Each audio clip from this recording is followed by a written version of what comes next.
Well, come back tomorrow, hopefully, for my review of Spider-Man Far From Home. Tomorrow.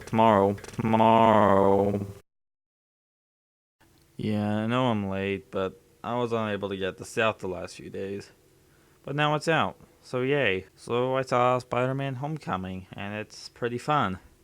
I don't think this movie was necessary. Avengers Endgame ended everything perfectly. I didn't really think there was much reason to go forward, but they did, and we got something pretty good out of it. It's not as good as Avengers Endgame, but I would watch this over Captain Marvel. Now, the first half of this video is going to be spoiler free, and the other half is going to talk about spoilers. Now that said, I guess I can start with what I liked. Tom Holland is still great as Spider-Man. My favorite is Tobey Maguire, but Tom is still great. Jake Gyllenhaal is great as Mysterio, and one of the better MCU villains.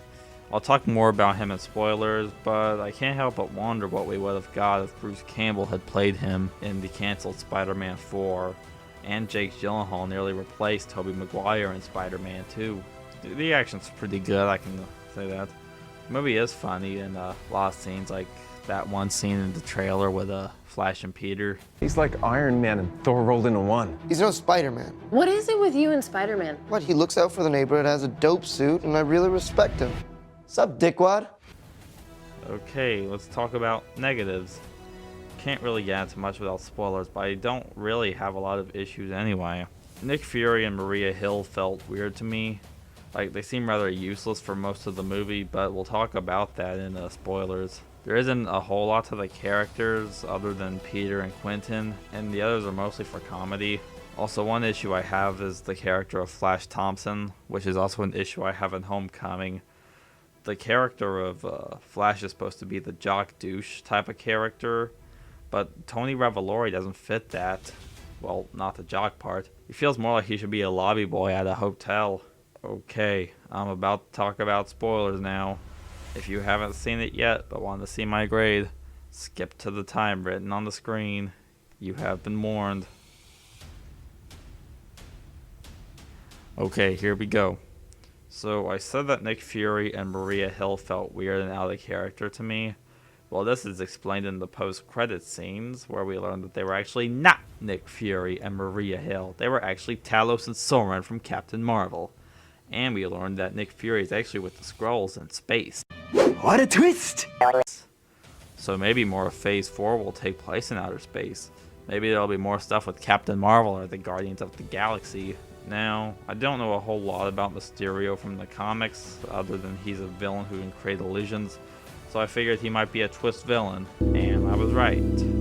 Tony left Peter these sunglasses that have his tech in them, and later Quentin manipulates Peter into giving him the glasses, and we learned that he was actually a former Stark employee who helped develop the holographic technology that was used in Captain America Civil War, and was fired and wanted to replace Tony as Earth's next defender. He said he was from another dimension, Earth 833, and that this universe is Earth 616, which turns out to be a complete lie. What a twist! But it clears up some confusion because Earth 616 is the mainstream continuity in the comics, while the Marvel Cinematic Universe is Earth 199199. He gets shot by his own drone and dies, and Peter takes the glasses and stops the drones. All good, right? Right? Well, this leads me to my next topic, the mid-credit scene. In the mid-credit scene, Peter takes MJ and swings her around the city. When they stop, they look at a screen on a building showing that Mysterio made a video saying that Spider-Man had caused the attacks and that his real name is Peter Parker. And then, the best cameo in cinematic history happens.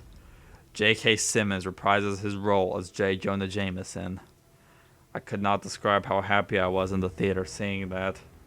Both of these credit scenes can take the MCU with interesting directions. Like Peter dealing with his identity being revealed, and Nick Fury in space. I guess we'll just have to wait until Phase 4 to see.